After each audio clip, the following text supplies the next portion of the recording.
Hello everyone, welcome to JEE पे जीत series at Learno Hub. मैं हूं अद्रिज और मेरे साथ आप पढ़ रहे हो physics for JEE only at learnohub.com, जहां पे आपको मिलते हैं फिजिक्स, केमिस्ट्री, मैथमेटिक्स, बायोलॉजी सभी चैप्टर्स के सभी वीडियोस बिल्कुल फ्री।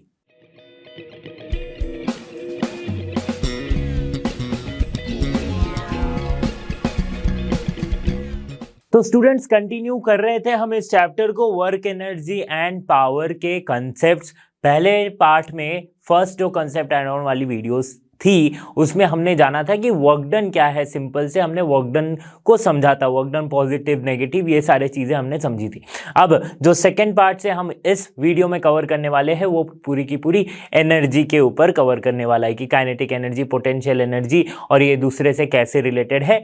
इन सब पे बेस्ड ये पूरा वीडियो होने वाला है। तो इससे पहले अगर आपने पहला वाला कंसेप्ट एड ऑन नहीं देखा है वर्क, पावर, एनर्जी का, तो उसे भी आप जाके देख सकते हो। तो चलिए शुरू करते हैं इस वीडियो को।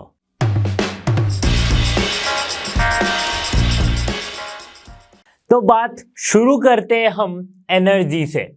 पहला हमारे पास क्या है, ये एनर्जी। अब ये एनर्जी क्या होती है, ठीक है।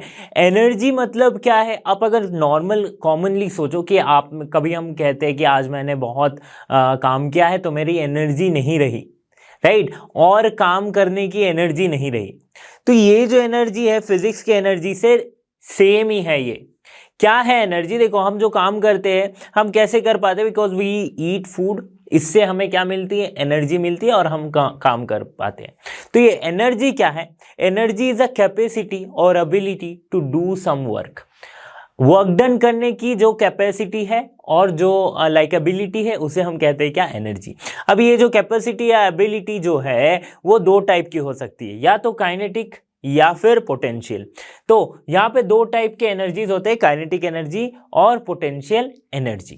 काइनेटिक एनर्जी तब जुड़ा होता है किसी बॉडी के साथ जब वो बॉडी मोशन में होती है या फिर उसके मोशन से रिलेटेड होती है काइनेटिक एनर्जी, ठीक है। तो कैसे, पहली बात और एक चीज एनर्जी के बारे में कि एनर्जी भी वर्क डन के तरह एक स्केलर क्वांटिटी है, ठीक है। वर्क डन की तरह एक स्केलर क्वांटिटी, इसकी भी हम यूनिट को हम जूल से ही रिप्रेजेंट करते हैं, या इसकी यूनिट जो होती है उसे जूल लिखते हैं, चाहे काइनेटिक एनर्जी हो या पोटेंशियल एनर्जी हो, ठीक है। अब एनर्जी के दो type, kinetic energy, potential energy. Potential energy क्या है? जब रेस्ट पे है बॉडी या फिर किसी हाइट पे है, उस पॉइंट पे उसकी जो एनर्जी है that is the potential energy. इसे और हम कहेंगे कि वो एक स्टोर्ड एनर्जी है, ठीक है। और काइनेटिक एनर्जी क्या है? एक मोशन में जब एक ऑब्जेक्ट है तो उसमें जो एनर्जी पोजेस हो रही है उसे हम कहते हैं क्या, काइनेटिक एनर्जी। देखो, काइनेटिक एनर्जी दो तरह से ही हो सकती है। कैसे? या तो देखो, kinetic energy obtain either form, मतलब दो फॉर्म में ही हो सकती है। या तो हो सकती है कि the amount of work done in stopping a moving body, कोई भी मूविंग बॉडी, कोई भी बॉडी मूव कर रही है, उससे मैं कुछ फोर्स अप्लाई कर रहा हूं, मैं कुछ वर्क कर रहा हूं ताकि वो जो मूवमेंट है वो रुक जाए। तो उस पॉइंट में जब वो जितने मैं फोर्स, जब वो वर्क डन किया मैं, उसे हम कहेंगे क्या, काइनेटिक एनर्जी, ठीक है। नाउ ये तो पहला टाइप था। दूसरा टाइप क्या है? The amount of work done in giving the velocity to the body which is at rest, ठीक है। सिंपल से भाषा में समझाता हूं। देखो, अगर एक ऑब्जेक्ट है, इसे मैं एक तरफ से फोर्स अप्लाई कर रहा हूं, ऑब्वियसली इसकी कुछ डिस्प्लेसमेंट होगी, ठीक है। सपोज ये एक्स डिस्प्लेसमेंट हुई, बट एक्स डिस्प्लेसमेंट हुई, इसका क्या मतलब हुआ कि ये बॉडी किसी एक वेलोसिटी v से इसके तरफ मूव कर रही थी, या वेलोसिटी v क्या, कोई एक एक्सीलरेशन a से, क्योंकि मैंने फोर्स अप्लाई किया है तो एक्सीलरेशन a से मूव करी होगी। जैसे फोर्स हटाना बंद किया, ये रुक गई। तो ये मूवमेंट में जब यहाँ पे मूव कर रही थी तब जो उसकी एनर्जी, तब जो मैंने वर्क डन किया इसके मोशन में लाने के लिए, इसको मोशन में लाने के लिए, उसे हम कहेंगे क्या, kinetic energy. Kinetic energy depend किस पे करती है? Mass of the object and velocity के स्क्वायर पे। So kinetic energy equals to half m v square. ठीक है, बड़ा इंटरेस्टिंग सी चीज है ये काइनेटिक एनर्जी। देखो हाफ एम वी स्क्वायर, ये हम लिखते हैं काइनेटिक एनर्जी को। ये मास पे डिपेंड कर दिए, मास of the object and velocity of the object. किसी भी पॉइंट पे काइनेटिक एनर्जी क्या है, हाफ एम वी स्क्वायर हम करेंगे तो हमें उसकी काइनेटिक एनर्जी मिलेगी। अब देखो बहुत ही सिंपल सी बात है, काइनेटिक एनर्जी से रिलेटेड एक क्वेश्चन या फिर एक एग्जांपल मैं बता सकता हूं आपको कि सपोज मेरे पास एक ब्रिक है, एक ईंटा है, ठीक है, ठीक है। अब इस ईंटे को मैं क्या करता हूं, एक दूसरे ब्लॉक के ऊपर रखता हूं, ठीक है। तो मैं यहां पे जितने चाहे उतने ईंटे बैलेंस कर सकता हूं, एक के ऊपर एक, एक के ऊपर एक, एक के ऊपर एक, ठीक है, कोई टूटेगा नहीं। बट अगर ऐसा किया जाए कि एक ब्लॉक मैंने रखा है और उसके ऊपर मैं कुछ दूर से जस्ट इस ईंटे को ड्रॉप करता हूं, ठीक है, ड्रॉप करता हूं। एक होता है कि रख देना, एक होता है मैं ऊपर से ड्रॉप करता हूं। तो अब क्या पॉसिबिलिटी हो सकती है कि शायद ये ईंटा नीचे गिर के दो टुकड़ों में टूट जाए, है ना, या फिर दो से ज्यादा भी टूट सकती है, लाइक ब्रेक हो जाए, टूट जाए ईंटा। ऐसा क्यों हुआ? जब मैं इसके ऊपर ही ईंटा रखा था तब तो ऐसा नहीं होगा, राइट। आप करके देख सकते हो एक्सपेरिमेंट, राइट, थोड़ा संभाल के करना। तो कोई भी चीजें होती है, जैसे कि आप एक अगर बिस्किट ही हो गया तो बिस्किट को दूसरे बिस्किट के ऊपर रख देते हैं, फिर इसके ऊपर एक और बिस्किट रखते हैं, तो ये बैलेंस हो जाती है, राइट, एक लंबा टावर जैसा हम बना सकते हैं। बट वही अगर एक बिस्किट को ऊपर से नीचे की ओर गिरा दिया जाए तो वो नीचे गिर के टूट जाती है। क्यों ये टूट रही है? ठीक है, बिकॉज जैसे ही मैंने बिस्किट को ड्रॉप किया तो ड्रॉप करते वक्त ये बिस्किट क्या हुई, नीचे आ रही है, राइट, नीचे आ रही विद सम वेलोसिटी और विद सम एक्सीलरेशन। अब नीचे आई तो इसमें क्या आ गई, काइनेटिक एनर्जी आ गई। जब जैसे ही वेलोसिटी आती है वैसे ही काइनेटिक एनर्जी आ जाती है, ठीक है। तो कोई भी ऑब्जेक्ट वेलोसिटी मतलब मोशन में है तो उसमें क्या है, काइनेटिक एनर्जी है। तो इसी काइनेटिक एनर्जी के वजह से ये जाके इंपैक्ट हो रही है and that's why the biscuit got broken और द ब्रिक्स गॉट ब्रोकन। समझ में आ रही है? तो इसका मतलब हम ये भी कह सकते हैं कि वेलोसिटी पे डिपेंड कर रही है, मास पे डिपेंड कर रही है, तो जरूर ये मोमेंटम पे भी डिपेंड कर रही होगी kinetic energy. Yes, kinetic energy momentum से ही रिलेटेड है। कैसे रिलेटेड है? देखो, काइनेटिक एनर्जी तभी पॉसिबल है जब ऑब्जेक्ट में मोमेंटम है, ठीक है। अगर कोई ऑब्जेक्ट, जब मैं मोमेंटम पढ़ा रहा था लॉज ऑफ मोशन में, तो मैंने क्या बताया था, कोई भी ऑब्जेक्ट जब मोमेंटम है, क्या मोमेंटम किसे कहते हैं कि किसी ऑब्जेक्ट में कितना मोशन है उसे हम कहेंगे क्या, मोमेंटम। अगर कोई ऑब्जेक्ट रेस्ट पे, जैसे मैं अभी रेस्ट पे हूं तो मेरे में मोमेंटम है 0। जैसे मैं चलना स्टार्ट कर दूंगा तो मेरे में कुछ एक मोमेंटम आ जाएगी, ठीक है, कुछ एक मोमेंटम आ जाएगी। तो जैसे ही चलना स्टार्ट किया मोमेंटम आई, मोमेंटम मतलब वेलोसिटी आई, वेलोसिटी मतलब काइनेटिक एनर्जी आई। तो ये सारे रिलेटेड है। देख लेते हैं क्या रिलेशन है काइनेटिक एनर्जी और मोमेंटम का। काइनेटिक एनर्जी क्या है, k equals to half M V square, और मोमेंटम कैसे लिखते हैं, मास इनटू वेलोसिटी, ठीक है। तो ये p equals to M V को यहाँ पे एम वी के जगह पे पुट करते, तो k को हम कैसे लिख सकते हैं, k को हम लिख सकते हैं हाफ p इंटू एक एम वी मिलके हो गया p और दूसरा एक बचा v, ठीक है। अगर मैं इसे m से ऊपर नीचे मल्टीप्लाई करूं तो मुझे क्या मिलेगा, half m by m p into v, ठीक है। तो फिर से ऊपर के m v मिलके p, so this will come half p square by m, ठीक है। सिंपली मैं लिख सकता हूं ये m और ये v मिलके हो गया p and this p square, तो यहां पे p स्क्वायर बाय 2m लिख सकते हैं, क्या, काइनेटिक एनर्जी, ठीक है। तो ये आ गया एक छोटा सा relation between kinetic energy and momentum, ठीक है। काइनेटिक एनर्जी मोमेंटम पे कैसे डिपेंड कर रही है, देखो यहां पे लिखा हुआ है p स्क्वायर पे डिपेंड कर रही है, मतलब जब मोमेंटम होगा काइनेटिक एनर्जी तभी होगी। देयर इज अगर मोमेंटम नहीं है कोई ऑब्जेक्ट में तो उसमें काइनेटिक एनर्जी नहीं है। वर्क एनर्जी थ्योरम बहुत ही सिंपल सा, बहुत ही इंपॉर्टेंट सा थ्योरम है। क्या है ये थ्योरम कि जो टोटल वर्क डन होगी या फिर जो नेट वर्क डन होगी एक ऑब्जेक्ट पे, एक बॉडी पे, वो किसके बराबर होगी, उसके काइनेटिक एनर्जी के चेंज के बराबर होगी। ठीक है, आपने किसी एक बॉडी पे कुछ फोर्स अप्लाई किया, आपने ऑब्वियसली फोर्स अप्लाई किया, उसकी कुछ डिस्प्लेसमेंट हुई, यानी कि वो मोशन में आई। ठीक है, तो मोशन में आई तो उसकी काइनेटिक एनर्जी क्या है, चेंज होगी, उसमें एक काइनेटिक एनर्जी आई। तो आप जैसे जैसे फोर्स लगा रहे हो या फिर जैसे जैसे उसकी वेलोसिटी बढ़ रही है, घट रही है, उसमें काइनेटिक एनर्जी में कुछ एक चेंजेस आ रहे हैं। ठीक है, तो अभी आप पूछोगे कि आखिर में कि टोटल वर्क डन मेरा कितना हुआ, कैसे निकालूंगा।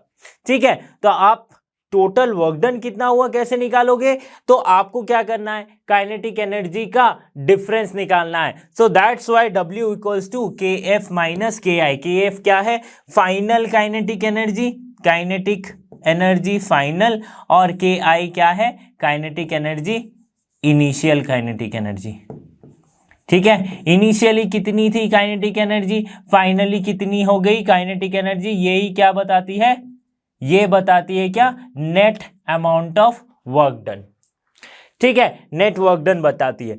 अब अगर आप पूछोगे कि सर अगर कोई ऑब्जेक्ट फाइनली जाके रुक जा रही है, ठीक है, रुक जा रही है तो उसकी वेलोसिटी हो जा रही है 0, तो इसका मतलब फाइनल काइनेटिक एनर्जी क्या है, 0 हो जाएगा, है ना। तो but final kinetic energy minus initial kinetic energy करेंगे तो हमें जो total amount of work done है वो मिल जाएगा। देखो अब इस पे एक और बहुत इंपॉर्टेंट सा नोट जो आता है वो क्या है कि काइनेटिक एनर्जी, हम यहाँ पे लिख रहे हैं कि चेंज इन काइनेटिक एनर्जी को हम बोल रहे हैं क्या, नेट वर्क डन। बट हमेशा ऐसा नहीं होगा कि कोई बॉडी मोशन में है तभी उसमें एनर्जी है, कभी कभी रेस्ट में भी हो सकती है। ठीक है, रेस्ट में है तो उसकी वर्क डन में क्या चेंजेस आ सकते हैं, तो उस समय हम कंसीडर करेंगे पोटेंशियल एनर्जी को। ठीक है, इसके बाद हम पोटेंशियल एनर्जी को समझेंगे। ओके, समझ में आ रही बात कि काइनेटिक एनर्जी का जो चेंज होगा वो total amount of work done होगा उस बॉडी पे किया जाने वाला। ठीक है, on a body, work done on a body, उस बॉडी पे किया जाने वाला। तो यही है वर्क एनर्जी थ्योरम। समझ में आ रही है। अब आगे बढ़ते हैं और समझते हैं पोटेंशियल एनर्जी को। तो पोटेंशियल एनर्जी क्या है, जैसे कि मैंने काइनेटिक एनर्जी के बारे में बताया था कि कोई ऑब्जेक्ट अगर मोशन में है उस पे जितना वर्क डन हो रहा है वो किसके बराबर हो रही है, काइनेटिक एनर्जी पे के बराबर हो रही है। काइनेटिक एनर्जी रिलेटेड किससे है, मोमेंटम से रिलेटेड है। मतलब अगर किसी ऑब्जेक्ट में मोमेंटम है मतलब उसमें क्या है, कोई वेलोसिटी होगी तभी तो मोमेंटम आया। ठीक है, और इसी वजह से मोमेंटम है तो काइनेटिक एनर्जी होगी। बट पोटेंशियल एनर्जी क्या है, it is defined as the energy possessed by a body by virtue of its position और कॉन्फ़िगरेशन। मतलब वो किस पोजीशन पे है, मतलब उसके वो कहां पे रखी हुई है, वो किस हाइट पे, किस पोजीशन पे है, इस पे डिपेंड करता है। ठीक है, इस पे डिपेंड करता है। मतलब पोटेंशियल एनर्जी किस पे डिपेंड कर रहा है, ये वेलोसिटी पे डिपेंड नहीं कर रहा है, ये पोजीशन पे डिपेंड कर रहा है। समझ में आ रही है बात। तो पोटेंशियल एनर्जी के दो टाइप है, एक gravitational potential energy, that is potential energy by Earth, right, Earth के जो फोर्स है उसके वजह से जो पोटेंशियल एनर्जी है वो है ग्रेविटेशनल पोटेंशियल एनर्जी। एंड एक है इलास्टिक पोटेंशियल एनर्जी। एक और इंपॉर्टेंट चीज, ये जो पोटेंशियल एनर्जी इसे हम कहते हैं क्या, स्टोर्ड एनर्जी। स्टोर्ड एनर्जी, देखो जैसे इसको थोड़ा हम बायोलॉजी से रिलेट करते हैं। जैसे कार्बोहाइड्रेट क्या होती है, कार्बोहाइड्रेट जब हम लेते हैं तो हमारे बॉडी को इंस्टेंट एनर्जी आती है। ठीक है, इंस्टेंट एनर्जी आती है, तो उसको आप कंपेयर कर सकते हो, एनालॉगस कर सकते हो क्या, काइनेटिक एनर्जी से, कि वेलोसिटी आई, मोमेंटम आई तो मेरे में एक काइनेटिक एनर्जी आ गई। बट पोटेंशियल एनर्जी क्या है, जैसे फैट्स, हम कोई चीजें फैटी फूड्स खाते हैं या फिर जिसमें फैट्स है वो खाते, तो वो हमें एक स्टोर्ड एनर्जी देती है, हमारे बॉडी पे स्टोर्ड एनर्जी का काम करती है फैट्स। ठीक है, वैसे ही पोटेंशियल एनर्जी हो गई।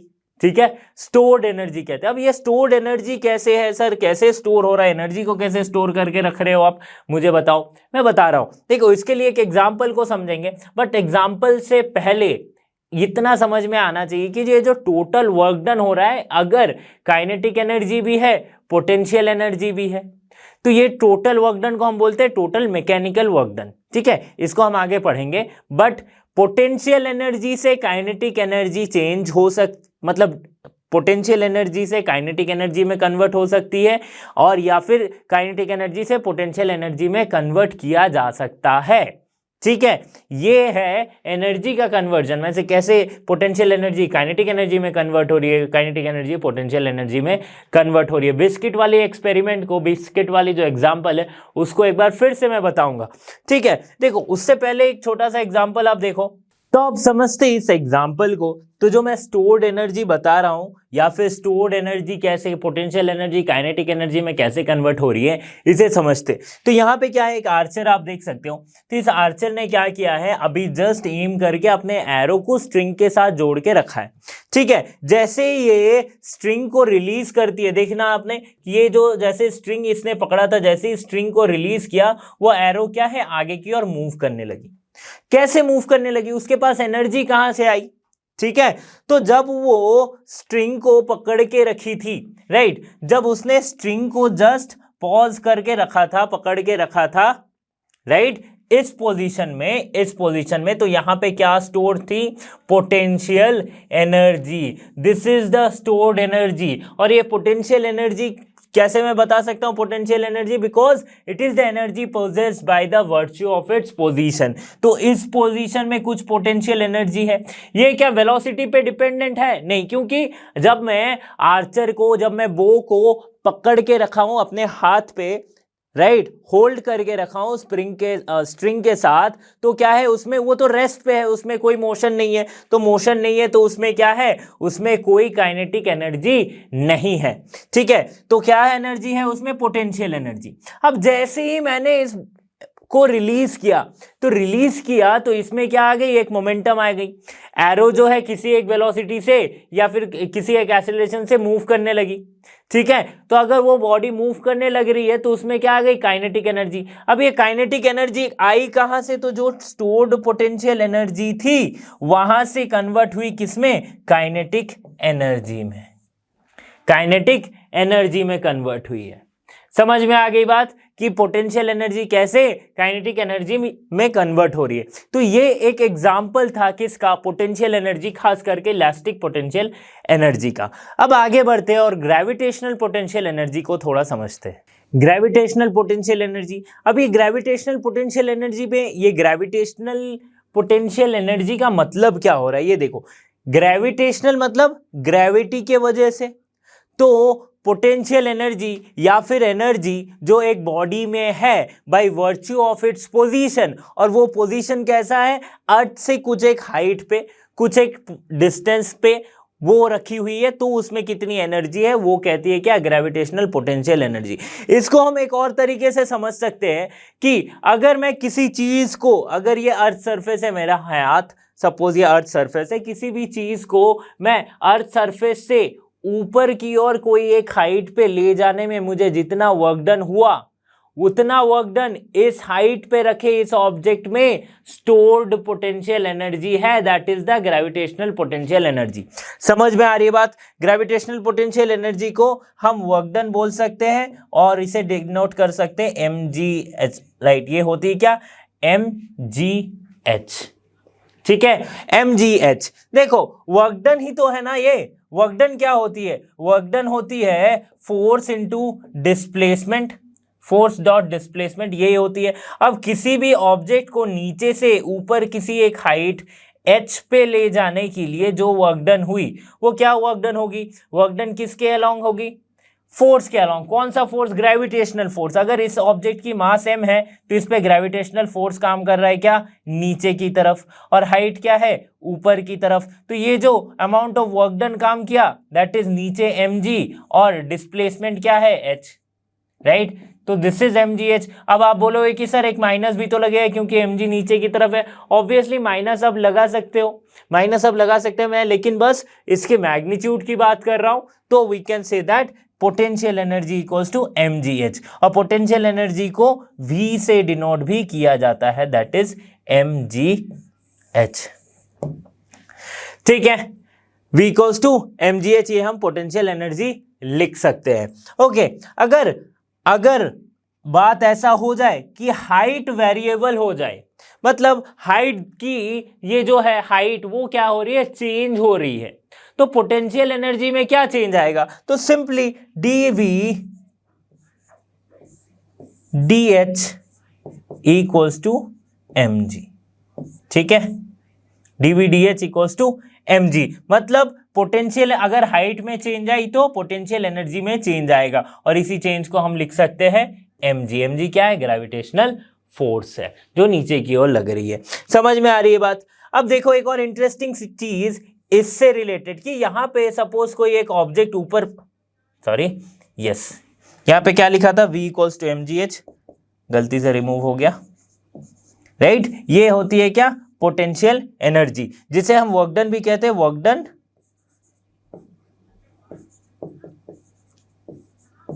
ठीक है, h क्या है? हाइट, g क्या है? Acceleration due to gravity, m क्या है? Mass of the body. अब सपोज करते हैं किसी एक हाइट पे, अर्थ से किसी एक हाइट h पे एक ऑब्जेक्ट रखी है, तो इसमें क्या है? Potential energy mgh। ठीक है, अब यहां से इस ऑब्जेक्ट को रिलीज कर दिया जाता है, तो रिलीज कर दिया जा रहा है तो ये क्या हो रही है? नीचे की ओर आ रही है। अब जैसे मैंने कहा था कि नीचे की ओर आ रही है, तो इसमें क्या आ रहा है? इसमें एक आ रहा है काइनेटिक एनर्जी, है ना, इसमें आ रही है मोशन। जब तक ये रेस्ट पे थी किसी एक हाइट पे तो ग्रेविटेशनल पोटेंशियल एनर्जी थी, अब क्या है? इसमें मोशन आ गई। ठीक है, तो जस्ट ग्राउंड टच करने से पहले इसकी वेलोसिटी को कैसे लिखते हैं? v equals to root under 2gh, free fall में हमने पढ़ा था, right? v square equals to 2gs। Free fall अगर करवा रहे हैं तो जस्ट ग्राउंड पहुंचने से पहले इसकी वेलोसिटी क्या होगी? Root under 2gh।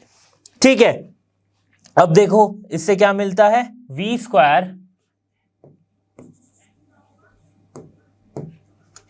v square equals to 2gh। ठीक है, और क्या लिख सकते हैं हम? इस अगर 2 को मैं इस तरफ ले आऊं तो half v square equals to gh। अब अगर मैं दोनों साइड में m से मल्टीप्लाई करता हूं तो मुझे क्या मिलेगा? Half m v square equals to mgh। ये क्या हो गया? काइनेटिक एनर्जी बराबर किसके हो गई? पोटेंशियल एनर्जी के बराबर हो गई। तो जो पिछला वाला एग्जाम्पल हमने देखा था आर्चर वाला, उससे रिलेटेड हो रहा है ये कि काइनेटिक एनर्जी जितनी है, पोटेंशियल एनर्जी जितनी स्टोर थी, मतलब जितना वर्क डन इस हाइट को ले जाने के लिए किया गया था, इस हाइट पे वो वर्क डन स्टोर हो गई as a gravitational potential energy mgh।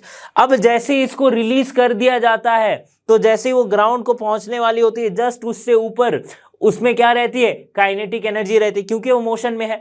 अब वो काइनेटिक एनर्जी कितना होगा?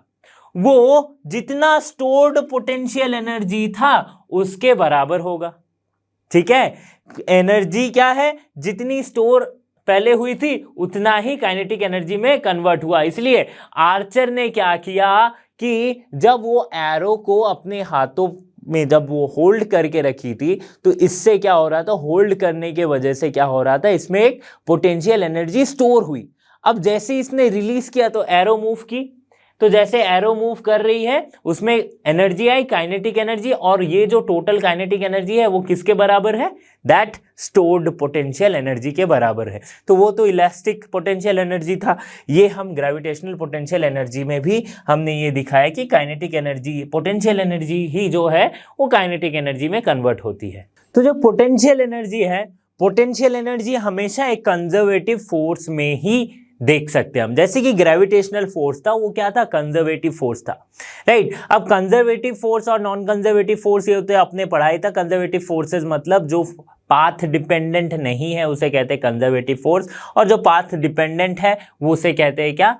Non conservative force. तो वैसे ही ये स्प्रिंग का केस है, ये भी एक कंजर्वेटिव फोर्स का ही कंसेप्ट है। ठीक है, अभी कंजर्वेटिव फोर्स में आता है स्प्रिंग फोर्स। अब स्प्रिंग फोर्स में पोटेंशियल एनर्जी को हम समझते हैं, potential energy of a spring को। तो देखो एक स्प्रिंग को क्या, स्प्रिंग की क्या नेचर है कि आप उसे जिस तरफ फोर्स लगाओगे उसके ऑपोजिट तरफ वो डिस्प्लेसमेंट करेगी, राइट? उसके ऑपोजिट तरफ एक रेस्टोरिंग फोर्स लगाएगी, डिस्प्लेसमेंट तो उसी तरफ होगा। कि सपोज ये नॉर्मल एक स्प्रिंग है, ठीक है, ये इसकी लेंथ है कुछ L, ठीक है, ये इसका मीन पोजीशन है। अब मैंने क्या किया, इसे थोड़ा सा फोर्स इस तरफ लगाया, राइट? इस स्प्रिंग को पकड़ के मैंने इस ब्लॉक को पकड़ के थोड़ी सी अपने तरफ इस तरफ मैंने क्या किया? खींचा। तो अभी ऑब्वियसली इसका मीन पोजीशन है that is x equals to 0। यहां से ये x कुछ एक डिस्प्लेसमेंट हुआ सपोज x, ठीक है, और फोर्स किस तरफ है, इस तरफ है फोर्स। तो स्प्रिंग की क्या टेंडेंसी रहती है, स्प्रिंग से तो आप खेले ही होंगे, स्प्रिंग की क्या टेंडेंसी होती है कि वापस में अपने मेन पोजीशन पे या वापस में अपने तरफ जिस तरफ फोर्स लगाया जा रहा है उसके ऑपोजिट तरफ मैं रिस्टोर करूं, अपने आप को रिस्टोर करूं, मतलब मीन पोजीशन पे वापस आना चाहेगी। तो ऑब्वियसली मीन पोजीशन पे वापस आना चाहेगी तो ये एक रेस्टोरिंग फोर्स अप्लाई करेगी इस तरफ, ठीक है, जिसे हम कहते हैं Fx और रेस्टोरिंग फोर्स। ठीक है, तो ये जो रेस्टोरिंग फोर्स होगी दैट इज माइनस F, ठीक है, ये Fr लिख देते, रेस्टोरिंग फोर्स को Fr। ये किसके प्रोपोर्शनल हो रही है, ये प्रोपोर्शनल हो रही है डिस्प्लेसमेंट के, ठीक है, डिस्प्लेसमेंट के प्रोपोर्शनल हो रही है। अगर मैं डिस्प्लेसमेंट इस तरफ करूं, मतलब अगर ये मीन पोजीशन था x = 0, अब डिस्प्लेसमेंट इस तरफ हो रही है, ठीक है, सपोज इस तरफ भी x डिस्प्लेसमेंट हुआ, ठीक है, तो फोर्स किस तरफ लग रहा है, रिस्टोर किसके तरफ होना चाहेगी स्प्रिंग, कि वापस अपने मीन पोजीशन के तरफ रिस्टोर होना चाहेगी, ठीक है, मीन पोजीशन के तरफ रेस्टोर होना चाहिए। तो इस कंडीशन में जो रेस्टोरिंग फोर्स है वो किसके प्रोपोर्शनल हो रहा है, डिस्प्लेसमेंट के प्रोपोर्शनल हो रहा है। So we can simply write F = minus K, sorry एक नेगेटिव साइन जो उस तरफ गया, माइनस kx, ठीक है, और ये k को हम कहते हैं क्या, स्प्रिंग कांस्टेंट, स्प्रिंग कांस्टेंट, ठीक है। k की वैल्यू क्या होती है, k = -F/x। इसका मतलब क्या है, देखो k किस पे डिपेंड कर रहा है, फोर्स पे, रिस्टोरिंग फोर्स पे और डिस्प्लेसमेंट पे, ठीक है। तो डिस्प्लेसमेंट जितना ज्यादा होगा स्प्रिंग कांस्टेंट उतना कम होगा, डिस्प्लेसमेंट जितना कम होगा स्प्रिंग कांस्टेंट उतना ज्यादा होगा, ठीक है, इनवर्सली डिपेंड कर रही है। इससे हम ये भी कह सकते हैं अगर कोई भी स्प्रिंग की स्प्रिंग कांस्टेंट अगर ज्यादा है तो स्प्रिंग क्या है, स्टिफर है, मतलब उसे डिस्प्लेस करना उसमें बहुत ज्यादा फोर्स लगेगा, है ना, जो हार्ड वाली स्प्रिंग होती है जैसे गाड़ी के सॉकर वगैरह में लगी रहती है, ठीक है, तो वो क्या आप हाथ से उसे प्रेस नहीं कर सकते जब तक कि ना बहुत ज्यादा फोर्स अप्लाई किया जाए, ठीक है। तो ये हो गई क्या स्प्रिंग कांस्टेंट के बारे में, ठीक है। अब अगर मैं बात करना चाहूं कि एक स्प्रिंग को मूव किया मैंने और मूव करके यहां पे मैं पकड़ा रखा, ठीक है, डिस्प्लेस करके यहां पे मैं पकड़ा रखा, तो इस पॉइंट पे इसमें कुछ एक एनर्जी आएगी क्योंकि मैंने फोर्स अप्लाई किया है, और ये क्या है, कंजर्वेटिव फोर्स है, कंजर्वेटिव फोर्स है तो एक पोटेंशियल एनर्जी आनी चाहिए, मतलब इस पॉइंट पे कोई एक पोटेंशियल एनर्जी होगी, ठीक है। वो पोटेंशियल एनर्जी जो कि स्टोर्ड एनर्जी है वो कहां से आई, या फिर उसको हम कैसे डिटरमाइन कर सकते हैं। ये जस्ट एक एग्जांपल हो सकता है एरो और बो का, राइट, कि जैसे आर्चर ने बो को स्ट्रिंग को पकड़ के रखा था, यहां पे सपोज करते मैंने भी ऐसे स्प्रिंग को खींच के रखा हूं, ठीक है, तो इसमें क्या है, जरूर से एक पोटेंशियल एनर्जी आनी चाहिए, तो पोटेंशियल एनर्जी किसके बराबर है, वर्क डन के बराबर है। तो जैसे कि मैं बता रहा था कि पोटेंशियल एनर्जी कितनी स्टोर होगी, जितना वर्क डन हमने किया है मेन पोजीशन से इसे एक्स डिस्प्लेसमेंट को मूव करने में, ठीक है। तो वो वर्क डन में कैसे निकाल सकता हूं, वर्क डन में निकाल सकता हूं सिंपली फोर्स इनटू डिस्प्लेसमेंट से। तो सपोज करते हैं कि यहां से dx डिस्प्लेसमेंट हमने कंसीडर कर लिया, कितना, dx डिस्प्लेसमेंट। अभी dx डिस्प्लेसमेंट को अगर मैं 0 से x तक इंटीग्रेट करूं तो मुझे मिल जाएगा, तो F.dx, ठीक है, इसे मैं अगर इंटीग्रेट करूं 0 से x तक तो मुझे टोटल वर्क डन मिल जाएगी। F क्या है, F है -kx, तो सिंपली लिख सकते हैं -kx dx 0 to x, ठीक है। अब इसका इंटीग्रेशन करो, 0 से x तक इंटीग्रेशन करो, क्या मिल जाएगा, -kx²/2, इसका मतलब मैं लिख सकता हूं -12 kx²। तो ये जो वर्क डन है that is stored as a potential energy at displacement at point x from the mean position, ठीक है, ये हम लिख सकते हैं work done which is stored as the potential energy. अच्छा, ये नेगेटिव आई जो है ये नेगेटिव का क्या मतलब होता है, इस नेगेटिव का क्या मतलब हो गया, इस नेगेटिव का मतलब हुआ कि रिस्टोरिंग फोर्स किस तरफ है, अप्लाइड फोर्स इस तरफ है, रिस्टोरिंग फोर्स किस तरफ है, राइट, जस्ट उसके मीन पोजीशन के तरफ है restoring force, but work done displacement किस तरफ हुआ, उसके तरफ हुआ। तो ये मीन पोजीशन के रिस्टोरिंग फोर्स के अगेंस्ट में वर्क डन हुआ, इसीलिए ये नेगेटिव साइन आई, नेगेटिव वर्क डन। और यही क्या है, potential energy stored in that. अच्छा अब देखो ये जो -F है दैट इज रिस्टोरिंग फोर्स, वो किसका रिएक्शन है, वो उस अप्लाइड फोर्स का रिएक्शन है। सो -F इक्वल्स टू F हम लिख सकते हैं, राइट। तो अगर पूछा जाए कि रेस्टोरिंग फोर्स का कितना वर्क डन, रेस्टोरिंग फोर्स के अगेंस्ट में कितना वर्क डन हुआ, तो हम लिखेंगे -kx²। अगर पूछा जाए कि अप्लाइड फोर्स के वजह से कितना वर्क डन हुआ, तो हम लिखेंगे +12 kx²। समझ में आ गई बात। तो ये था एनर्जी स्टोर्ड और potential energy on a spring. अब बात करते हैं variation of potential energy and kinetic energy on a spring. तो जैसे कि इस स्प्रिंग के केस में हमने देखा था कि एक मीन पोजीशन से हमने कुछ एक डिस्प्लेसमेंट दिया, फिर वापस ये मीन पोजीशन को आना चाह रही है क्योंकि इसकी रिस्टोरिंग फोर्स इसे वापस खींचेगी। तो क्या सिर्फ ये मीन पोजीशन पे आके रुक जाती है? नहीं रुकती है, ये दोबारा जितना पोटेंशियल एनर्जी यहाँ पे स्टोर्ड है उतना ही काइनेटिक एनर्जी में कन्वर्ट होती है। तो ये कुछ और डिस्प्लेसमेंट x तक मूव करती है and this is the simple harmonic motion. तो कभी भी आप अगर स्प्रिंग को स्ट्रेच करते हो तो क्या देखते हो, ये वाइब्रेट होने लगती है। वाइब्रेट क्यों होती है? क्योंकि ये एक एक्सट्रीम पॉइंट से दूसरे एक्सट्रीम पॉइंट को बार बार मूव करती है। क्यों? क्योंकि इसकी पोटेंशियल एनर्जी एक बार काइनेटिक एनर्जी में कन्वर्ट हो रही है तो ये मोशन में आ रही है, फिर काइनेटिक एनर्जी रुक के पोटेंशियल एनर्जी में कन्वर्ट हो रही है, फिर वही पोटेंशियल एनर्जी काइनेटिक एनर्जी में कन्वर्ट हो रही है। तो ऐसा चलता रहता है। This is the simple harmonic motion. Pendulum के केस में भी सिमिलर थिंग होता है, स्प्रिंग के केस में भी सिमिलर थिंग हो रहा है, ठीक है। तो अगर मैं मान लेता हूं इसके मीन पोजिशन को A, इस पोजिशन को B, इस पोजिशन को C, ठीक है। तो अब देखो क्या हो रही है कि एट पॉइंट ए पे तो कुछ नहीं हुआ, पॉइंट B से स्टार्ट करते, एट B पे। तो B पे क्या हुआ, डिस्प्लेसमेंट इसका कितना हुआ, x डिस्प्लेसमेंट था, ठीक है। तो और वहां पे क्या थी, पोटेंशियल एनर्जी आ गई, दैट इज ½ kx²। मैं मैग्नीट्यूड ले रहा हूं, ठीक है, ½ kx²। अब काइनेटिक एनर्जी इस पॉइंट पे क्या है, काइनेटिक एनर्जी है 0। तो कोई एक ऐसा पॉइंट है जहां पे ये रहती है पोटेंशियल एनर्जी और ये है ½ kx², और उसी x डिस्प्लेस, अच्छा ये एनर्जी वर्सेस डिस्प्लेसमेंट का ग्राफ है और डिस्टेंस जो भी आप बोलो, ठीक है। उस केस में क्या है, इस पॉइंट पे क्या हो रही है, काइनेटिक एनर्जी क्या हो रहा है, 0 हो रही है, ठीक है। फिर से क्या होता है, एट C की अगर बात करूं, ठीक है, C में क्या हो रही है, डिस्प्लेसमेंट जो है वो -x हो जा रहा है। तो पोटेंशियल एनर्जी क्या हो जाएगी, -x हो रहा है ना,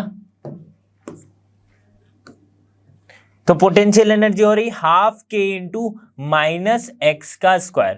so this is again ½ kx², ठीक है। अगेन काइनेटिक एनर्जी क्या हो रही है, इस पॉइंट पे 0 हो रही है।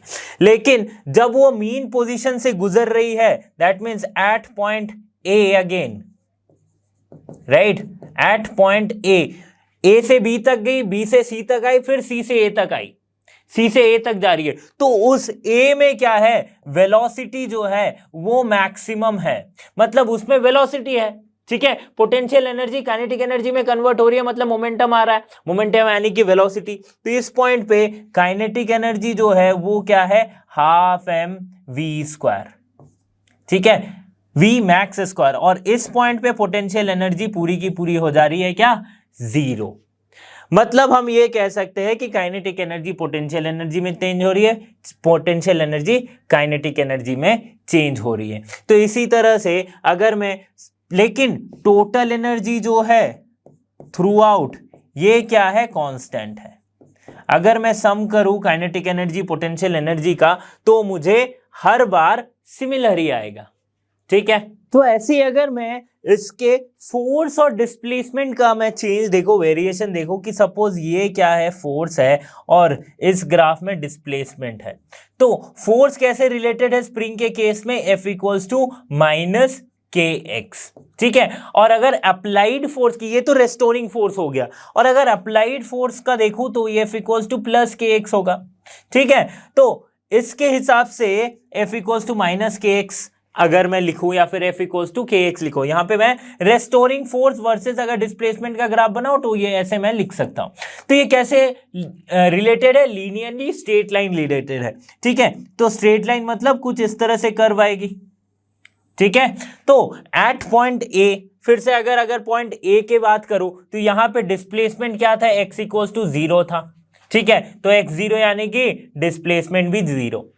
जब x डिस्प्लेसमेंट होगा f इक्वल्स टू, जब अगर डिस्प्लेसमेंट x हुआ तो ये कुछ एक x पॉइंट पे आएगी, तो यहां पे मुझे क्या मिलेगी, फोर्स, और ये क्या है, डिस्प्लेसमेंट x, ठीक है। ये हो गया। अब देखो अगर मैं माइनस एक्स डिस्प्लेसमेंट करूं, मतलब कौन से पोजीशन पे माइनस एक्स, एट सी पे क्या था, माइनस एक्स डिस्प्लेसमेंट था, तो मतलब माइनस एक्स यानी कि इस तरफ, ठीक है, ये है माइनस एक्स, तो ये हो गया क्या, फोर्स। अब वर्क डन कैसे निकाल सकता हूं मैं, फोर्स डिस्प्लेसमेंट ग्राफ का वर्क डन क्या होता है, वर्क डन होता है इसका एरिया अंडर द कर्व। तो 0 से x जाने के लिए कितना वर्क डन हुआ, इसका एरिया निकालेंगे, that is half base into height. Half base into height यानी कि बेस कितना है x, हाइट कितनी है ये f, ठीक है, f। सो क्या आ गया, fx बाई 2, ठीक है, fx बाई 2। सिमिलरली इसमें क्या आ गया, इसमें आ गया हाफ, बेस क्या है माइनस एक्स इंटू एफ, सो फिर से क्या हो जाएगा, f minus F x by 2। f क्या है, माइनस के एक्स, तो हाफ के एक्स स्क्वायर आ गया, माइनस हाफ के एक्स स्क्वायर आ गया, और यहां पे भी क्या है, f इक्वल्स टू माइनस के एक्स, तो यहां पे भी क्या आ गया, माइनस हाफ के एक्स स्क्वायर, ठीक है। समझ में आ रही कैसे वर्क डन रिलेटेड है, कैसे वर्क डन इस पे भी डिपेंड कर रहा है, ठीक है। वर्क डन तो हम इसके एरिया से निकाल रहे हैं, बट ये जो कर्व था इससे हमें ये समझ में आया कि फोर्स और डिस्प्लेसमेंट कैसे वैरी हो रहे हैं। अब पावर के बारे में समझ लेते हैं। देखो पावर बहुत ही इजी सा एक टॉपिक है। क्या है power? That is the rate of doing work, right. Power of a person और a machine is defined as the time rate at which work is done. मतलब सिंपली हम लिखा सकते हैं rate of doing work that is power. Power को हम लिख सकते हैं एवरेज पावर जो है वो है work done by time taken, time taken, ठीक है। यही है rate of change of work, right, rate of doing work, sorry not change of work, rate of doing work, ठीक है। तो W बाई टी हम लिखते हैं पावर को, P equals to W by t. तो ये क्या है? ये है एवरेज पावर, ठीक है, एवरेज पावर। अगर इंस्टैंटेनियस पावर निकालूं तो कैसे निकाल सकते instantaneous power? That P equals to dW dt, ठीक है। वर्क डन क्या होती है? फोर्स डिस्प्लेसमेंट, राइट, ds लिखते हैं, F डॉट ds, ठीक है। तो ds और नीचे रहा dt, F dot ds dt, ठीक है। तो पावर क्या हो जाएगी? F डॉट ds dt क्या होती है? वेलोसिटी। ds dt क्या है? वेलोसिटी है। तो F डॉट v ये हो गई क्या? पावर। और इसे हम कैसे लिख सकते हैं? डॉट प्रोडक्ट है तो FV cos थीटा हम लिख सकते हैं, FV cos थीटा हम लिख सकते हैं। समझ में आ गई बात? cos थीटा एंगल किसके बीच में है? फोर्स और वेलोसिटी के बीच का एंगल है ये थीटा एंगल, ठीक है। तो ये हो गई पावर। सिंपल सी बात है। इसकी पावर की यूनिट क्या होती है? पावर की यूनिट अगर यहां से देख लो तो इसकी ऐसा यूनिट क्या निकलेगी? जूल पर सेकेंड, ठीक है। वर्क डन का जूल, टाइम का सेकेंड, सो जूल पर सेकेंड। और इसे हम वॉट में भी डिनोट करते हैं, वॉट। सो अगर कोई आपसे पूछे कि what is the unit of power, then that question is the answer. Okay, समझ में आ गया, वॉट होती है पावर की यूनिट। तो बहुत ही छोटा सा ये टॉपिक था, इससे रिलेटेड भी क्वेश्चन बहुत ही छोटे पूछे जाते। ये जो मैंने 3 बॉक्सेस किया है ना, इसके बाहर पावर का कोई क्वेश्चन नहीं पूछा जाएगा। या तो work done by time taken या वेलोसिटी से रिलेट करके आपसे सवाल पूछे जा सकते हैं। ठीक है, आगे बढ़ते। तो अब बात करते हैं मास एनर्जी इक्विवेलेंस के बारे में। देखो, फिजिक्स का one of the most famous जो इक्वेशन है E=mc², जो दिया था एल्बर्ट आइंस्टाइन ने, ये इसके बारे में अभी हम समझते हैं। ठीक है, मास एनर्जी इक्विवेलेंस का क्या मतलब है कि मास और एनर्जी को एक एंटिटी मान लिया गया है, राइट। मास और एनर्जी को एक एंटिटी मान लिया गया है। देखो, क्वांटम मैकेनिक्स से, क्वांटम फिजिक्स से अगर मैं बात करूं, क्वांटम फिजिक्स अगर आप बाद में कभी पढ़ोगे तो क्वांटम फिजिक्स मतलब जो एकदम छोटे पार्टिकल्स के बारे में हो जाते हैं, मॉलिक्यूलर लेवल में जाके जो फिजिक्स है वो क्वांटम मैकेनिक्स या क्वांटम फिजिक्स हम पढ़ते हैं। ठीक है, तो क्वांटम फिजिक्स के अकॉर्डिंग क्या है कि मास और एनर्जी, मास आपको पता ही है, किसी मैटर का मास, और एनर्जी, ये दोनों सेपरेटली कंजर्व नहीं होते। लेकिन अगर मैं मास और एनर्जी को मिला के एक टर्म मान लूं तो वो कंजर्व हो सकता है। कंजर्व मतलब क्या होता है कि टोटल सिस्टम में वो चेंज नहीं होगा। टोटल अगर मैं निकालूं तो वो चेंज नहीं होगा, राइट। बट मास तो आप कहोगे कि सर रॉकेट के केस में जब होता था तो वो रॉकेट, आपने बताया था कि रॉकेट प्रोपल्शन हो रहा है तो उसकी जो मास है, राइट। आप रॉकेट के केस क्या, आप दूसरी कोई भी केसेस देखो, जैसे आप लाइक फुल टैंक अपने कार में, आपने फुल टैंक पेट्रोल भरा या डीजल जो भी भरा, और आप क्या किए, तो फुल टैंक मतलब आपकी कार की वजन अगर 100 kg है, 100 kg तो नहीं, सपोज 500 kg है अगर कार की वजन, ठीक है, और फिर आपने उसमें क्या डाला, सपोज करो कि आपने 5 लीटर या फिर 20 लीटर आपने पेट्रोल डाल दिया, तो 500 + 20 मास होगी। लेकिन जैसे जैसे आप घूम रहे हो आपकी फ्यूल तो खत्म होते जा रही है, राइट। फ्यूल क्या है, खत्म होते जा रही है, तो इसका मतलब क्या है, मास घटते जा रही है, राइट। बट अगर मैं बताऊं कि सर मास आप बता रहे हो कि कंजर्व होता है, तो इसीलिए मास अलग से, एनर्जी अलग से कंजर्व नहीं हो सकता, ऐसा क्वांटम फिजिक्स से देखा गया है। तो हम क्या करें, अगर मास एनर्जी को मिला के एक क्वांटिटी मान लेते हैं, अगर इक्विवेलेंट कर देते हैं दोनों को, तो हम कहते हैं कि जो मास है, जो मास घट रही है, उसी से हमें क्या है, एनर्जी मिल रही है, राइट। जो फ्यूल था, जो बर्न हुआ, उस फ्यूल के वजह से एनर्जी मिली, जिसके वजह से मेरी गाड़ी मूव कर पाई। तो इसीलिए मास एनर्जी इक्विवेलेंस का ये कंसेप्ट आता है। देखो, physicist believe that every physical and chemical process, इसमें क्या होती है, mass of N isolated system is conserved, matter might change it's phase, right, matter might change it's phase. ये तो फेज चेंज वाला क्वेश्चन आ जाता है, मतलब मास, एक आइस क्यूब जब फेज चेंज करती है अपना, वाटर बन जाती है, तो मास क्या है, सिमिलर रह रही है, राइट। लेकिन क्वांटम फिजिक्स से देखा गया कि मास को अकेले कंजर्व करना या फिर एनर्जी को अकेले कंजर्व करना पॉसिबल नहीं है, तो इसीलिए दोनों को एक एंटिटी मान ली गई, and we derive to an equation that is E=mc²। अब यहां पे E क्या है, एनर्जी है, M क्या है, मास है, ठीक है, और C क्या है, वेलोसिटी ऑफ लाइट, राइट, जिसे हम कांस्टेंट मानते हैं। तो E/m जो होती है ये एक कांस्टेंट टर्म हो गई, that is c², right.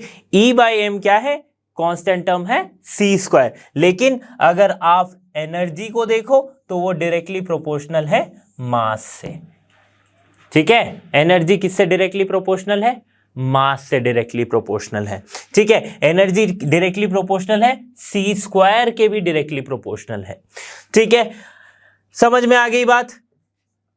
c² obviously ये तो चेंज होने वाली नहीं है, स्पीड ऑफ लाइट तो हम जो 3 × 10⁸ मीटर/सेकेंड, ये तो चेंज नहीं है, तो सिर्फ हम कह सकते हैं ये कांस्टेंट है c², यानी कि ये कांस्टेंट टर्म है, ठीक है। एनर्जी की बात करें, देखो अब अगर आप कहोगे कि सर एनर्जी भी तो एक फॉर्म से दूसरे फॉर्म में चेंज होती है, एनर्जी का क्या कंजर्वेशन कहता है? एनर्जी कंजर्वेशन ये कहता है कि energy can neither be created nor be destroyed, मतलब क्रिएट ना ही कर सकते हो ना ही डिस्ट्रॉय कर सकते हो। आप सिर्फ एनर्जी को एक फॉर्म से दूसरे फॉर्म में ट्रांसफर कर सकते हो। जैसे वो आर्चरी वाला अगर मैं केस पकड़ लेता हूं, तो क्या किया, एक फोर्स जो किया मैंने, फोर्स जो वर्क डन हुई वो क्या हुई, मेरे पोटेंशियल एनर्जी में स्टोर्ड हुई है। अब यही पोटेंशियल एनर्जी क्या हो रही है, काइनेटिक एनर्जी में कन्वर्ट होके उसे आगे मूव करवा रही है। फिर काइनेटिक एनर्जी पोटेंशियल एनर्जी में कन्वर्ट हो रही है। तो ये जो एनर्जी है एक फॉर्म से दूसरे फॉर्म में चेंज होता जा रहा है। फॉर एन एग्जाम्पल, मैं अगर हीट की बात करता हूं कि आपने रूम में अंधेरा था, आपने क्या किया, एक माचिस की तीली जलाई, तो इससे क्या हुआ, हीट एनर्जी आई, राइट। जलाने से क्या है, हीट निकला। ये हीट एनर्जी लाइट दे रही है, राइट। रूम में अंधेरा था तो माचिस की तीली जलाने से वहां पे रोशनी भी आ गई, ठीक है। तो एनर्जी क्या है, कन्वर्ट हो रही है, राइट। लेकिन आप क्रिएट या फिर एनर्जी को डिस्ट्रॉय नहीं कर सकते हो। देखो, ये अगर आप बोलोगे कि सर क्रिएट कैसे नहीं कर सकता, मैं माचिस की तीली जलाए तो मैं एक एनर्जी तो क्रिएट किया ही नहीं।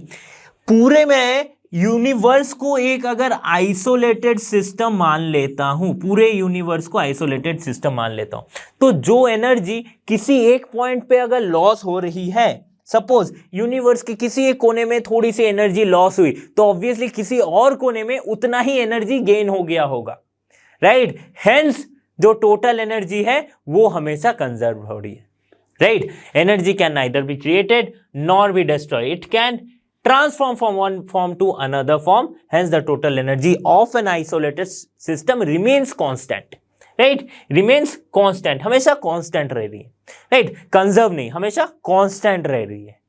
समझ में आ गई बात। नेक्स्ट टॉपिक है कोलिजन। कोलिजन क्या होती है? कोलिजन मतलब ये समझ में आता है कि कोलाइड करना, जब दो ऑब्जेक्ट कोलाइड करती है तब।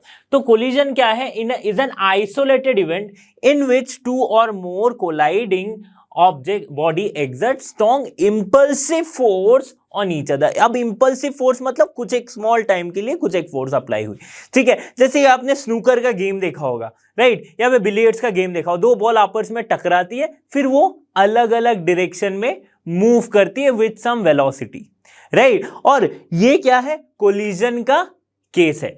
बट जो टोटल मोमेंटम है इस केस में, राइट, कोलिजन मतलब समझ में आ गया, टक्कर, राइट। तो दो ऑब्जेक्ट है, सपोज मूव कर रही है, राइट, और फिर क्या होती है, दोनों आपस में टकराती है। तो ये यहां पे टक्कर हुआ कुछ, तो टक्कर होने के बाद क्या होता है कि दोनों फिर से मूव करने लगती है, राइट।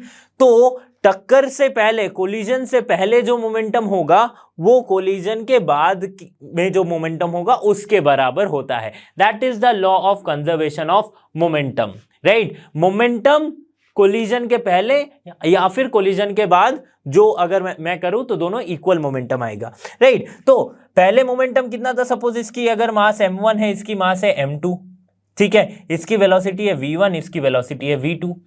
कोलिजन होने के बाद, राइट, ये मूव करने लगी विद सम मास, सॉरी, इसको u1 मानते हैं, इसको u2 मानते हैं इनिशियल वेलोसिटी, इसको मानते हैं v1, इसको मानते हैं v2, ठीक है। मास मैं कंसीडर कर रहा हूं, चेंज नहीं हो रही, m1 m2, ठीक है।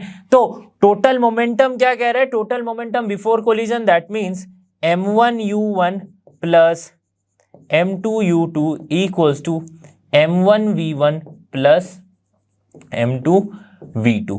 Conservation of total momentum, conservation of total momentum on an isolated system. अच्छा, आइसोलेटेड सिस्टम का मतलब ये जो सारा कुछ हो रहा है इसे मैं एक सिस्टम मान लेता हूं, ठीक है, इसे मैं एक सिस्टम मान लेता हूं। तो इस सिस्टम के अंदर क्या हो रही है, total momentum before collision equals to total momentum after collision हो रही है। देखो, तो कोलिजन क्या है, कोलिजन क्या है, कोलिजन का मतलब है टक्कर होना। अब ये टक्कर ना दो टाइप की हो सकती है, एक होती है इलास्टिक कोलिजन, एक होती है इन इलास्टिक कोलिजन, ठीक है। तो पहले तो ये समझ लेते हैं कि इलास्टिक कोलिजन क्या है। ओके, इलास्टिक कोलिजन क्या होती है, in which there is absolutely no loss of kinetic energy, right? तो यहां पे अगर मोमेंटम है तो इसकी कोई काइनेटिक एनर्जी भी होती है। यहां पे क्या हो रही है, हाफ m1 u1 स्क्वायर, इसमें क्या होगी, टोटल काइनेटिक एनर्जी भी कंजर्व होती है, ये तो हमने पढ़ा था, राइट? यहां पे क्या है, हाफ m1 u2 स्क्वायर, ठीक है। और इसकी क्या है एनर्जी, राइट? इसकी एनर्जी क्या है, यहां पे कोलिजन होने के बाद half m1 v1 square plus half m2 v2 square. तो इलास्टिक कोलिजन कब होता है, जब काइनेटिक एनर्जी में कोई लॉस ना हो, काइनेटिक एनर्जी में कोई लॉस ना हो। मतलब दो ऑब्जेक्ट कोलाइड करने के बाद पहले जितनी टोटल काइनेटिक एनर्जी थी, half m1 u1 square plus half m2 u2 square, ये किसके बराबर हो, half m1 v1 square plus half m2 v2 square. तो हम उसे क्या कहेंगे, परफेक्टली इलास्टिक कोलिजन, ठीक है। इस केस में क्या क्या होती है, लीनियर मोमेंटम तो हर कोलिजन में कंजर्व होता है, ठीक है, और टोटल एनर्जी इज कंजर्व्ड और काइनेटिक एनर्जी इज कंजर्व्ड, ठीक है। ये दो चीज हो रही है कब, ये तीन चीजें होती है इलास्टिक कोलिजन में। इलास्टिक कोलिजन मतलब जब काइनेटिक एनर्जी का लॉस ना हो, ठीक है। इन इलास्टिक कोलिजन क्या हो जाएगी, a collision in which there occurs some loss of kinetic energy is called in an elastic collision, ठीक है। तो inelastic collision यानी कि कोलिजन के बाद दो मासेस है m1 m2, कोलिजन होने के बाद इसकी काइनेटिक एनर्जी जो है वो सिमिलर नहीं रहे, that is half m1 u1 square plus half m2 u2 square is not equals to half m1 v1 square plus half m2 v2 square, ठीक है। इसमें क्या हो रहा है, देखो kinetic energy is not conserved, ठीक है, not conserved, but total energy and linear momentum is conserved. अब टोटल एनर्जी और लीनियर मोमेंटम हर पॉइंट में क्या होगा, कंजर्व हो रहा है, क्योंकि यहां पे अगर काइनेटिक एनर्जी का लॉस हुआ है तो वो काइनेटिक एनर्जी का लॉस किसी और एनर्जी में कन्वर्ट हुआ होगा, क्योंकि एनर्जी क्या है of N isolated system always remains constant. कहीं पे अगर लॉस तो कहीं पे जरूर गेन हुआ होगा। फॉर एन एग्जांपल मैं आपको बताता हूं कि अगर कोलिजन हो रही है, राइट, कोलिजन हो रही है, जैसे कि स्नूकर के केस में ही बताया कि दो बॉल आपस में टकराई, कोलिजन हुई, तो जनरली हमारे आसपास जो भी कोलिजन होती है वो इनइलास्टिक कोलिजन होती है। क्या होती है, इनइलास्टिक कोलिजन, ठीक है। तो काइनेटिक एनर्जी का उसमें लॉस होता है, तो वो काइनेटिक एनर्जी का जो लॉस हो रहा है वो किस फॉर्म में लॉस हुआ, मतलब लॉस होने के बाद कहीं तो गेन हो रहा होगा, राइट। तो वो गेन क्या हो रहा है, जो आप साउंड सुन पा रहे हो कि कोलिजन हुई, टक्कर हुई तो एक साउंड निकला, राइट। कुछ हीट जनरेट हुआ, जब कार वगैरह आपस में टकराती तो आग लग जाती है ना, फ्रिक्शन की वजह से, या फिर बहुत जोर से टकराने की वजह से वहां पे क्या होती है, एक हीट जनरेट होती है, राइट। तो ये कोलिजन जब ऐसे ही जब कोलिजन होता है तो वो जो लॉस इन काइनेटिक एनर्जी है ये हीट एनर्जी या साउंड एनर्जी या फिर लाइट एनर्जी में कन्वर्ट हो जा रही है, राइट। तो जनरली हमारे आसपास जो भी कोलिजन्स आप देख रहे हो, राइट, जो भी एक्सपेरिमेंट्स हम करते, कोई भी परफेक्टली इलास्टिक कोलिजन नहीं होता। All most of the collisions are inelastic collisions, ठीक है। समझ में आ गई बात। अब देखते हैं कोफिशिएंट ऑफ रेस्टिट्यूशन को। कोफिशिएंट ऑफ रेस्टिट्यूशन एक बहुत ही इंपॉर्टेंट सा टॉपिक है। ये क्या बताता है, ये एक रेशियो बताता है, किसके बीच का ratio, relative velocity of separation after collision to the relative velocity of approach before collision, ठीक है। मतलब कोफिशिएंट ऑफ रेस्टिट्यूशन को लिखते हैं ई से, relative velocity of separation after collision, collision होने के बाद, राइट, दोनों कोलाइड हुए, कोलाइड करके जो वेलोसिटी से मूव कर रहे v1 v2, राइट, उनके बीच का उनका relative velocity that is v2 minus v1, right, v2 minus v1 करो। अब इसके डायरेक्शन पे भी डिपेंड करेगा, अगर डायरेक्शन इसकी लाइक ऑपोजिट है तो हम क्या करेंगे, माइनस v1 कर देंगे, तो v2 प्लस v1 हो जाएगी। ये तो पूरी रिलेटिव वेलोसिटी का कंसेप्ट है और कुछ नहीं। सेपरेशन के बाद का रिलेटिव वेलोसिटी बाय सेपरेशन के पहले का, यानी कि अप्रोच टकराने से पहले का relative velocity, that is u1 minus u2। ठीक है, ये क्या होता है, कोफिशिएंट ऑफ रेस्टिट्यूशन। क्या होगा अगर परफेक्टली इलास्टिक कोलिजन हो? परफेक्टली इलास्टिक कोलिजन का मतलब होता है कि दोनों के तरफ रिलेटिव वेलोसिटी जो है वो जीरो हो। दोनों केस में रिलेटिव वेलोसिटी क्या है, वो कांस्टेंट रहे, right, sorry not zero, relative velocity constant है। परफेक्टली इलास्टिक कोलिजन कब होगी, जब यहां पे जो वेलोसिटी जा रही थी u1 u2, ठीक है, इसके बीच का रिलेटिव वेलोसिटी क्या है, u1 माइनस u2, तो u1 माइनस u2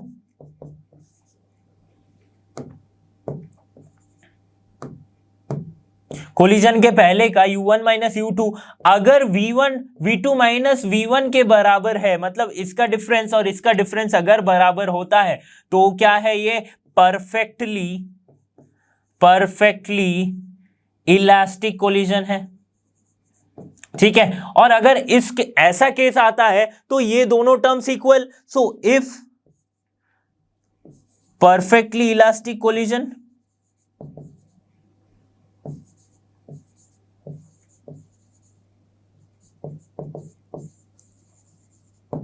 उस केस में क्या हो रहा है, ये दोनों टर्म्स इक्वल, दैट मींस ई जो है वो 1 आ जाएगा। सो परफेक्टली इलास्टिक कोलिजन के केस में कोफिशिएंट ऑफ रेस्टिट्यूशन क्या आ जाती है, 1 आ जाती है। ठीक है, अगर बात करते हैं कि परफेक्टली इनइलास्टिक कोलिजन है, परफेक्टली इनइलास्टिक कोलिजन है, तो इसका जो टर्म है वो इसके क्या आ जाएगा, इसके बराबर नहीं आएगा। एक्चुअल में क्या हो जाएगा, वो जीरो हो जाएगा, राइट। जीरो कब होता है, जब ये वाला टर्म, यानी कि ये वाला टर्म जीरो हो। ये टर्म क्या है, relative velocity of approach, right, sorry not denominator, the numerator, right, relative velocity of separation. अगर रिलेटिव वेलोसिटी ऑफ सेपरेशन अगर जीरो हो तो वो क्या है, perfectly inelastic collision. Perfectly inelastic collision कब हो सकती है, कि सपोज दो ऑब्जेक्ट आपस में टकराती है और दोनों ही रुक जाते हैं, राइट, टकराने के बाद मूव नहीं करिए, दोनों टकरा के ही रुक गए, तो ये हो गया क्या, परफेक्टली इलास्टिक कोलिजन। तो सेपरेशन से पहले sorry approach before collision relative velocity थी, क्योंकि दोनों ऑब्जेक्ट आ रहे थे। अब क्या हुआ, टकरा गए, कोलिजन के बाद कोई वेलोसिटी नहीं रही तो रिलेटिव वेलोसिटी भी जीरो। तो उस केस में क्या हो जाएगा, अगर ऊपर वाला टर्म जीरो होता है तो E equals to 0. So, if perfectly inelastic अगर कोलिजन हो तो इस केस में क्या होता है, कोफिशिएंट ऑफ रेस्टिट्यूशन 0 होगा। मतलब क्या है कि जो भी कोलिजन हो रही है वो या तो परफेक्टली इलास्टिक या फिर परफेक्टली इनइलास्टिक के बीच में हो रही है, राइट। तो कोफिशिएंट ऑफ रेस्टिट्यूशन की वैल्यू या तो 0 हो सकती है या 1 के बीच में हो सकती है, अगर परफेक्टली इलास्टिक कोलिजन हुआ तो। मतलब कोफिशिएंट ऑफ रेस्टिट्यूशन की वैल्यू का जो रेंज होगा वो 0 से लेके 1 के बीच में होगा, राइट, 0 से लेके 1 के बीच में होगा, राइट, उसके बराबर भी हो सकता है, क्लोज इंटरवल ऑफ 0-1। अगर perfectly inelastic then 0, perfectly elastic then 1। समझ में आ रही है बात कि कब 1 हो रहा है, जब रिलेटिव वेलोसिटी सेम हो रही है कोलिजन के पहले और कोलिजन के बाद। जब रिलेटिव वेलोसिटी कोलिजन के बाद 0 हो जा रही है, कब होती है 0, जब दोनों ऑब्जेक्ट रुक जा रहे हैं, कि दोनों ऐसा कोलाइड हुआ कि दोनों ही मूव नहीं किए, रुक गए, ठीक है, रिलेटिव वेलोसिटी रही नहीं। So this term is 0, then we can write coefficient of restitution is 0। समझ में आ गई बात। अब बात करते हैं कुछ केसेस की, जैसे कि elastic collision in one dimension और हेड ऑन कोलिजन। ये हेड ऑन कोलिजन या वन डायमेंशन मतलब क्या है कि वन डायमेंशनल मोशन क्या होती थी, सिर्फ स्ट्रेट लाइन हम कंसिडर कर रहे हैं, तो यहाँ पे भी elastic collision in straight line हम कंसिडर कर रहे हैं। It involves two body initially moving in along a straight line striking against each other without loss of energy, फिर से एक स्ट्रेट लाइन में मूव करने लगे along the same straight line after the collision. ठीक है, तो इस केस में क्या, अगर इलास्टिक कोलिजन हो रही है तो परफेक्टली इलास्टिक कोलिजन हो रही, तो उस केस में हमने क्या देखा था कि कोफिशिएंट ऑफ रेस्टिट्यूशन वो हो जाता है 1। इसका मतलब क्या था, इसका मतलब क्या था, v2 minus v1 equals to u1 minus u2। ठीक है, ये था रिलेटिव वेलोसिटी। ठीक है, रिलेटिव वेलोसिटी क्या हो रही थी, सेम हो रही थी। और क्या हो रहा था यहाँ पे, कंजर्वेशन ऑफ लीनियर मोमेंटम होता है। तो कंजर्वेशन ऑफ लीनियर मोमेंटम क्या है, m1 u1 plus m2 u2, ठीक है, equals to m1 v1 plus m2 v2।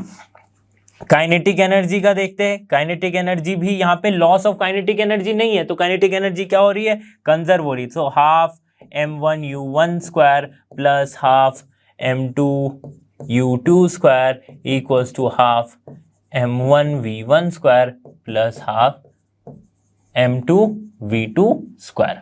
ठीक है, अब इन सारे इक्वेशन से हम ना अलग अलग वेलोसिटी को निकाल सकते हैं। मतलब अगर ये मास m1 है, ये मास m2 है, ये मूव कर रही थी वेलोसिटी u1 से, ये मूव कर रही थी वेलोसिटी u2 से, फिर दोनों मास के बीच में कोलिजन हुआ, कोलिजन के बाद ये मूव कर रही है विथ सम वेलोसिटी v1 और ये मूव कर रही है विथ सम वेलोसिटी v2। ठीक है, तो इस केस में v1 और v2 हम इन चार इक्वेशन से कैलकुलेट कर सकते हैं। वो कुछ इस तरह से आएगी, that is v1 equals to, तो v1 क्या आएगी, v1 equals to m1 minus m2 by m1 plus m2 into u1 plus 2m2 u2 by m1 plus m2। ठीक है, ये आ गया velocity after collision of the m1 particle. ठीक है, v2 भी कुछ इस तरह से लिख सकते हैं हम, that will come as 2m1 u2 by m1 plus, sorry not 2m1 u2, this is 2m1 u1 m1 plus m2 plus m2 minus m1 by m1 plus m2 into u2। ठीक है, ये क्या आ गई, velocity after collision of the second particle. समझ में आ गई बात। In elastic collision in one dimension और हेड ऑन कोलिजन, तो अगर इन इलास्टिक कोलिजन में हमने पढ़ ही लिया है कि क्या होता है, यहाँ पे कुछ लॉस ऑफ काइनेटिक एनर्जी हो रही है। ठीक है, लॉस ऑफ काइनेटिक एनर्जी हो रही है, और अगर परफेक्टली इन इलास्टिक कोलिजन हो तो इसका एक एग्जांपल या फिर इसका एक डेमोन्स्ट्रेशन हम देखते हैं। राइट, सपोज करते हैं कि एक ये पार्टिकल है m1 जो कि मूव कर रही थी विद सम वेलोसिटी u1, और एक m2 पार्टिकल है जो रेस्ट पे है, मतलब इसकी कोई वेलोसिटी नहीं है। ठीक है, तो ये दोनों क्या होती है, आपस में कोलाइड होती है। कोलाइड करने के बाद सपोज यहाँ बीच में कहीं पे कोलिजन हुआ, राइट, m1 m2, ये बीच में कोई एक कोलिजन हुआ। ठीक है, अब अगर परफेक्टली इनइलास्टिक कोलिजन है तो परफेक्टली इनइलास्टिक कोलिजन में क्या होता था, perfectly inelastic coefficient of restitution 0 होता था। क्यों, क्योंकि separation v2 minus v1 equals to 0 था। दैट इज सेपरेशन के बाद जो वेलोसिटी है, रिलेटिव वेलोसिटी, वो 0 होती थी। तो अगर ये रेस्ट पे है, ये इससे टकराती है, फिर दोनों या तो वो रेस्ट पे आ जाएगी, इनइलास्टिक, परफेक्टली इनइलास्टिक मतलब दोनों ही रेस्ट पे आ जाए, या फिर दोनों किसी सेम वेलोसिटी v से मूव करने लगे। अगर दोनों सेम वेलोसिटी v से मूव करेंगे तो भी तो रिलेटिव वेलोसिटी 0 हो रही है ना, तो भी तो रिलेटिव वेलोसिटी 0 हो रही है, क्योंकि v2 भी v है और v1 भी v है, सो v माइनस v इज 0, तब भी रिलेटिव वेलोसिटी 0 हो रही है। तो परफेक्टली इनइलास्टिक कोलिजन का दो केस हो सकता है, या तो दोनों सेम वेलोसिटी से मूव करने लगे, या फिर दोनों ही रेस्ट पे आ जाए। ठीक है, समझ में आ गई बात। देखो, और इस केस में क्या हो रहा था कि हम मोमेंटम तो कंजर्व हो रहा था, क्या कंजर्व नहीं हो रहा था, that is the kinetic energy, that is the kinetic energy. Okay, तो दोनों जो ये वेलोसिटी से मूव कर रही थी v वेलोसिटी से, तो ये v वेलोसिटी को हम लिख सकते हैं कैसे, v वेलोसिटी को हम लिख सकते हैं कैसे, that is m1 by m1 plus m2 into u1। u1 कौन सी वेलोसिटी है, जो इनिशियल वेलोसिटी थी इसकी, ठीक है। और हमने क्या देखा कि यहाँ पे काइनेटिक एनर्जी लॉस हो रही है, तो ये लॉस इन काइनेटिक एनर्जी हमें कैसे पता चलेगा, तो जो लॉस इन एनर्जी होगी, लॉस इन काइनेटिक एनर्जी, ये जो होगी ये किसके बराबर होगी, final kinetic energy minus initial करेंगे तो लॉस इन एनर्जी मिल जाएगी, राइट। तो kinetic energy after collision minus kinetic energy before collision,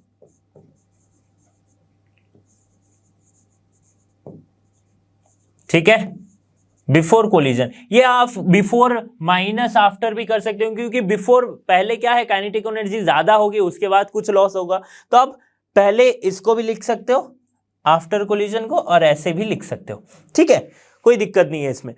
अब देखो, अगर मैं loss in kinetic energy calculate करूं कि पहले काइनेटिक एनर्जी कितनी थी, इसकी काइनेटिक एनर्जी थी half m u1 square, right, इसमें कोई काइनेटिक एनर्जी नहीं थी। फिर आफ्टर काइनेटिक एनर्जी क्या हो जाती है, हाफ m v स्क्वायर, यहां पे क्या है, काइनेटिक एनर्जी हो जाएगी half m v square, right. अब दोनों को अगर मैं डिफरेंस निकालूं तो मुझे क्या मिलेगा, मुझे मिलेगा half m1 m2 by m1 plus m2 u1 square, ठीक है।